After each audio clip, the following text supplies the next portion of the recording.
오늘 읽으실 말씀은 사무엘하 15장 13절에서 23절까지 말씀입니다. 사무엘하 15장 13절에서 23절까지 말씀입니다.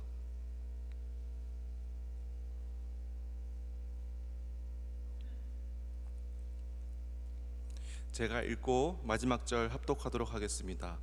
전령이 다윗에게 와서 말하되 이스라엘의 인심이 다 압살롬에게로 돌아갔나이다 한지라. 다윗이 예루살렘에 함께 있는 그의 모든 신하들에게 이르되 일어나 도망하자. 그렇지 아니하면 우리 중 한 사람도 압살롬에게서 피하지 못하리라. 빨리 가자. 두렵건대 그가 우리를 급히 따라와 우리를 해하고 칼날로 성읍을 칠까 하노라. 왕의 신하들이 왕께 이르되 우리 주 왕께서 하고자 하시는 대로 우리가 행하리이다. 보소서 당신의 종들이니이다 하더라. 왕이 나갈 때에 그의 가족들을 다 따르게 하고 후궁 10명을 왕이 남겨두어 왕궁을 지키게 하니라. 왕이 나가매 모든 백성이 다 따라서 벳메르하게 이르러 멈추어 서니 그의 모든 신하들이 그의 곁으로 지나가고 모든 그렛 사람과 모든 블레셋 사람과 및 왕을 따라 가드에서 온 모든 가드 사람 600명이 왕 앞으로 행진하니라.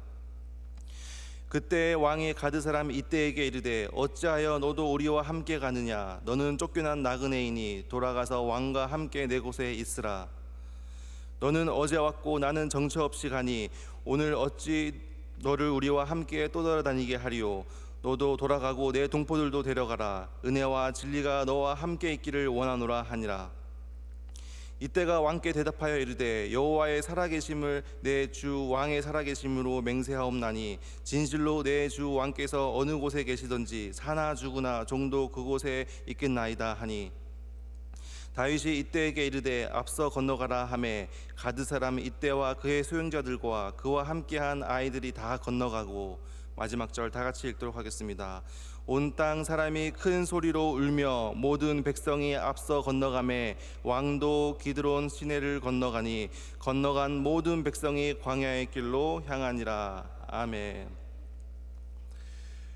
오늘 말씀은 이 다윗의 둘째 아들, 셋째 아들 이 압살롬이 아버지를 다윗을 반역하는 그런 장면이 오늘 본문 말씀입니다. 다윗 왕가에 가장 큰 위기가 찾아왔습니다. 이 위기가 언제 왜 시작되었을까요? 다윗은 가는 곳마다 승전보를 울리고 또 시도하는 것마다 성공을 거두던 그 시대 가운데 가장 강성했던 나라를 이끌던 왕 중의 왕이었습니다. 주변의 모든 나라들이 이 다윗 왕을 두려워하였습니다. 모든 왕에 필요한 국가의 토지와 힘을 키워나가던 이 강력했던 전성기를 누리던 이 다윗 왕은 왜 무너졌을까요? 사무엘하 11장부터 시작된 그 위기는 바로 죄로부터 왔다라는 것입니다. 항상 우리가 잘 나갈 때, 항상 우리가 모든 것이 잘 될 때 우리는 늘 자기를 돌보아서 우리 안에 있는 죄의 속성들을 계속해서 경계해야 합니다. 우리가 잘 풀리지 않을 때, 우리가 일이 잘 돌아가지 않을 때는 우리는 스스로를 잘 경계하게 됩니다. 왜 내가 안 되는 거지? 왜 내가 하는 일마다 실패하는 거지? 내가 무엇을 잘못하고 있는 거지? 돌아보게 됩니다. 그런데 일이 무엇인가 잘 풀릴 때부터 내가 괜찮은 사람이구나, 내가 잘하고 있구나, 이만하면 충분해 라고 교만한 마음이 우리 마음에 싹 트기 시작함부터 죄가 우리 가운데 스물스물 올라오게 된다는 것입니다. 이 다윗 왕이 가장 전성기 때 바로 죄로 무너지게 되었습니다. 다윗의 범죄 이후에 다윗이 밧세바를 범하고 또 그의 남편을 죽이는 우리아를 죽이는 이 사건, 이 범죄 이후에 다윗의 가문에, 다윗의 왕가에 끊임없는 재앙이 일어나게 됩니다. 이 나단 선지자가 이 다윗 왕에게 이 다윗 왕의 잘못을 회개케 하고 이렇게 하나님께서는 다윗 왕에게 말씀하십니다. 사무엘하 12장 10절에서 11절을 보면 이제 내가 나를 업신여기고 햇사람 우리아의 아내를 빼앗아 내 아내로 삼았은즉 칼이 내 집에서 영원토록 떠나가지 아니하리라 하셨고, 여호와께서 또 이와 같이 이르시기를 보라, 내가 너와 내 집에 재앙을 일으키고 내가 내 눈앞에서 내 아내를 빼앗아 내 이웃들에게 주리니 그 사람들이 내 아내들과 더불어 백주에 동침하리라 라고 하나님께서 다윗 왕에게 말씀하셨습니다. 다윗 왕은 범죄를 했지만 분명히 나의 영을 정결케 하여 주시옵소서라고 고백을 하면서 하나님 앞에 회개를 하였습니다. 그럼에도 불구하고 하나님께서는 이 다윗 왕가의 끊임없는 재앙을 허락하십니다. 이것을 우리가 어떻게 이해해야 할까요? 세 가지 측면에서 하나님의 속성을 이해할 수 있다는 것입니다. 첫 번째는 하나님의 사랑입니다. 하나님께서는 다윗이 범죄했음에도 불구하고 끔찍한 죄를 저질렀음에도 불구하고 다윗을 사랑하셨기 때문에 다윗이 앞으로 다시는 죄를 짓지 못하도록 이 방편으로서 하나님께서는 다윗에게 사랑의 방편으로서 이 일을 행하셨다라는 것입니다. 그리고 두 번째는 하나님의 공의입니다. 하나님께서는 다윗을 사랑하시는 분이시지만 그럼에도 불구하고 죄에 대해서는 철저하게 그 대가를 물으시는 공의의 하나님이시라는 것입니다. 세 번째는 하나님의 신실성입니다. 하나님께서는 한번 말씀하신 것은 어떤 일이 있으시든지 지키시고 이끌어내시는 이 신실함, 이 하나님의 세 가지 속성이 함께 어우러졌을 때 이 본문을 조금 더 쉽게 우리는 이해할 수 있다라는 것입니다. 다윗의 범죄 이후 하나님의 말씀과 같이 다윗의 왕가에는 끊임없이 이제 칼 시작이 되게 됩니다.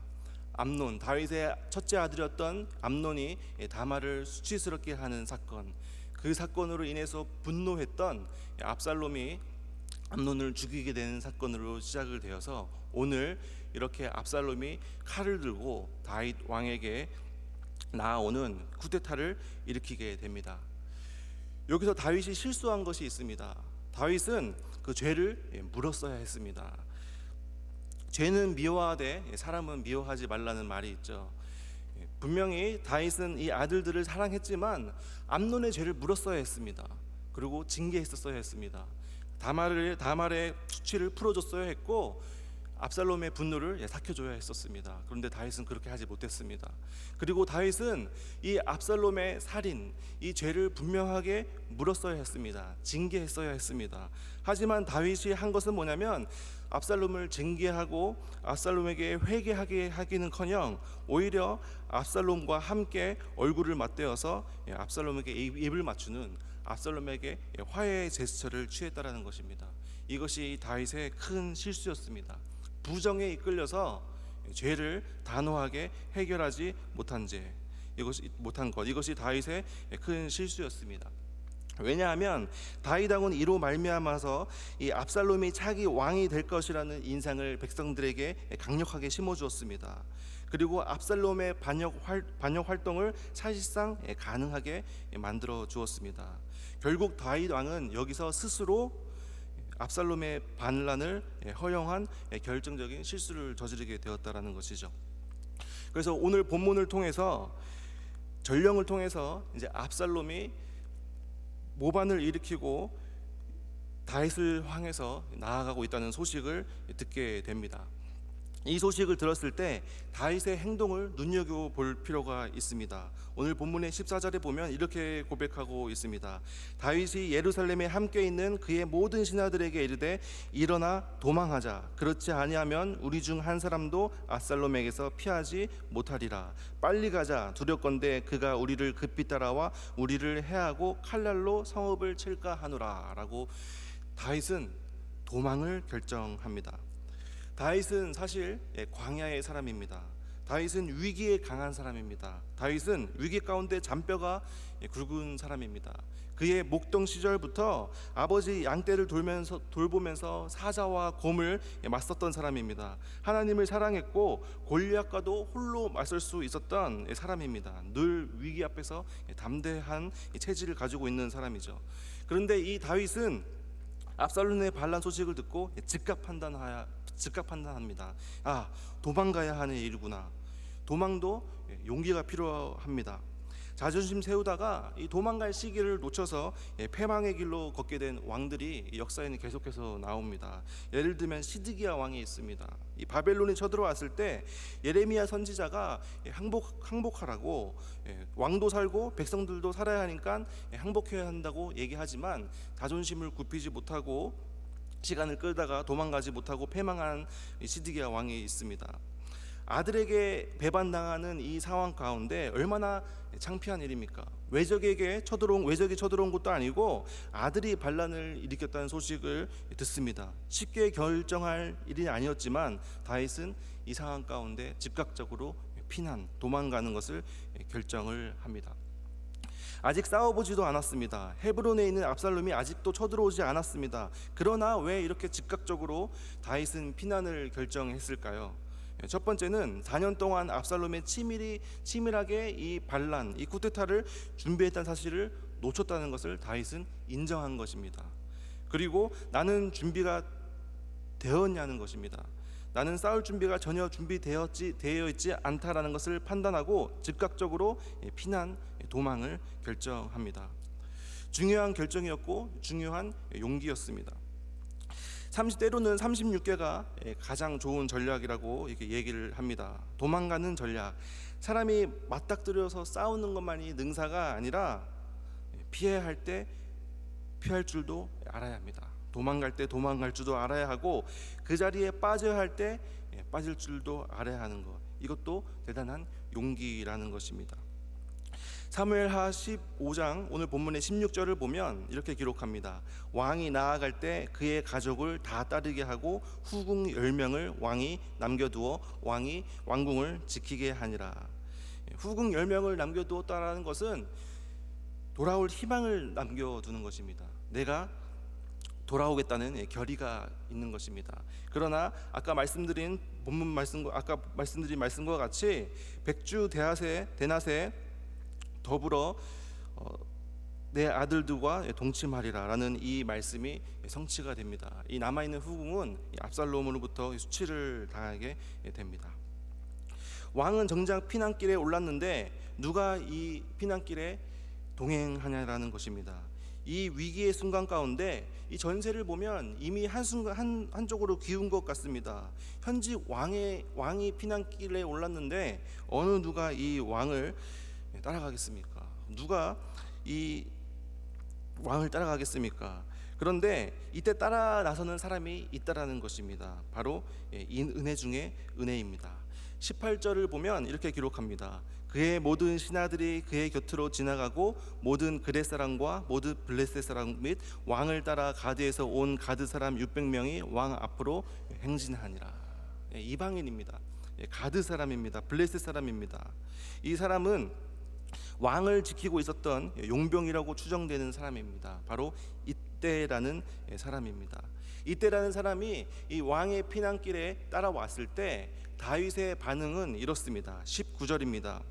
그때 왕이 가드 사람 이때에게 이르되 어찌하여 너도 우리와 함께 하느냐? 너는 쫓겨난 나그네이니 돌아가서 왕과 함께 내 곳에 있으라. 다윗 왕은 이 자신을 쫓아오는 이때에게 배려를 합니다. 너가 이 땅 가운데 온 목적이 무엇이냐? 안정적인 삶을 위해서 망명 온 것이 아니냐? 너는 새로운 왕 압살롬이 올 건데 그와 함께 살아라라고 배려를 하는 모습을 볼 수 있습니다. 20절을 보겠습니다. 너는 어제 왔고 나는 정처 없이 가니 오늘 어찌 너를 우리와 함께 또 돌아다니게 하리요? 너도 돌아가고 내 동포들도 데려가라. 은혜와 진리가 너와 함께 있기를 원하노라 하니라. 그는 나그네의 마음, 이 이방인의 마음, 도망자의 마음, 망령자의 마음을 너무나도 잘 알던 사람이었습니다. 다윗 자신이 그렇게 살지 않았습니까? 그는 이때를 보면서 자신이 블레셋으로 피난했던 시절, 가드 아기스 왕에게 자신의 몸을 의탁했던 시절을 떠올린 것입니다. 자신의 어려운 처지와 형편을 다시 기억할 수 있다는 것, 이것이 다윗의 심성 중에서 가장 중요한 부분 중에 하나가 아닐까 생각이 듭니다. 나중에 이때는 이 다윗의 또 압살롬의 반란을 제압하는 다윗의 3명의 용사 중에 한 명이 됩니다. 그래서 요압과 이 요압의 동생 아비새 그리고 이때 이 세 사람은 다윗이 친애하고 이 세 사람에게 군대를 3분의 1로 나눠서 다스리게 합니다. 그리고 후에 마지막 전투, 압살롬이 사망하는 마지막 전투, 에브라임 전투에서 이때는 큰 공을 세우게 됩니다. 이 장면을 보고 떠오르는 사람이 있지 않습니까? 바로 룻입니다. 이 나오미를 따라서, 시어머니 나오미를 따라서 모압 땅에서 살던 이 룻, 나오미는 남편도 있고 또 큰 아들 또 작은 아들 모두를 잃어버렸습니다. 그리고 이 나오미는 다시 자신의 땅으로 돌아가려고 했을 때 둘이 남은 이 며느리 오르바와 룻에게 돌아가라고 얘기합니다. 돌아가라. 그런데 오르바는 돌아갔지만 룻은 남아서 당신 어머님의 하나님이 나의 하나님이 되고 내가 어머니가 가는 그 곳까지 내가 끝까지 가겠습니다라고 안 가겠다고 고집을 하죠. 이때와 굉장히 비슷한 장면입니다. 둘 다 이방인입니다. 근데 이 둘의 공통점을 보니까 바로 이 둘은 하나님을 만난 사람들이라는 것입니다. 룻도 나오미를 통해서 하나님을 만났고 또 이때도 다윗을 통해서 하나님을 만났습니다. 하나님을 만난 사람들의 특징은 상황과 형편을 따지지 않는다라는 것입니다. 룻도 정말 한 치 앞도 알 수 없는 그런 상황 가운데 하나님을 바라보며 나아갔듯이 이때도 이 전쟁이 어떻게 될지 모르는, 내가 이 전쟁에서 죽을지도 모른다는 이 목숨을 건 이 상황 가운데 이때는 하나님을 바라보고 하나님만 바라보고 뛰어들었다라는 것입니다. 하나님과 함께하는 것 자체가 성공이라는 이 사실을 아는 사람들이었습니다. 하나님과 동행하는 사람, 하나님과 동행하는 것은 이 인생에서 가장 중요하다는 것을 깨달은 사람들입니다. 저도 여러분들이 사람을 따를 때도 같이 동행할 때도 하나님을 따르는 사람들과 함께 걷는 축복이 있기를 원합니다. 우리가 왜 가족들을 전도합니까? 하나님과 모두 다 함께 하나님을 따라가기 위함입니다. 돈을 벌면 그만이고 안전하게 살면 그만이고 또 압살롬한테 가서 또 압살롬한테 잘 보이면 또 그만인데 굳이 왕까지 따라가는 이때의 모습을 보면서 이 믿음의 사람의 결정을 볼 수 있습니다. 돈, 보장된 길, 확실하게 보이는 길을 따르는 것이 아니라 하나님을 선택하는 것, 그리고 하나님의 사람을 선택하는 것, 이것이 오늘 우리가 이 말씀을 통해서 적용해야 할 점입니다. 우리는 예수님을 따라 가야 합니다. 예수님을 따라 가야지만 우리의 인생이 열린다라는 것입니다. 하나님만 바라보기를 원합니다. 좁은 길이지만 이 길이 진리의 길, 영원한 길일 줄을 믿습니다. 오늘 마지막 절 본문을 보면 이렇게 기록하고 있습니다. 온 땅 사람이 큰 소리로 울며 모든 백성이 앞서 건너가매 왕도 기드론 시내를 건너가니 건너간 모든 백성이 광야의 길로 향하니라. 다윗은 다시금 이 피난 도피 생활을 통해서 광야로 돌아가기 시작합니다. 광야에서 하나님을 다시 뜨겁게 만나고 이 광야에서 하나님을 회복하기 시작했습니다.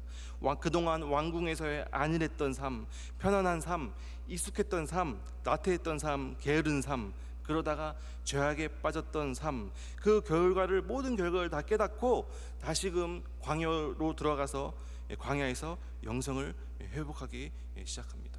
자신이 이 광야에 있었던 시절 사울의 손에서 붙잡힐 수밖에 없었던 그런 상황이었지만 하나님의 사랑과 은혜 가운데 하나님과 동행하면서 그 위기의 순간에서 어떻게 하나님께서 나를 구해주셨는지를 기억하면서 다시 일어설 수 있는 하나님의 반석과 같은 바탕에 서게 된다는 것입니다. 우리도 한번 돌아보기를 원합니다. 혹시 내가 신앙생활을 하면서 나태해졌다면, 내가 편안해졌다면, 게을러졌다면 다시 하나님을 만날 수 있는 곳으로 돌아와야 합니다.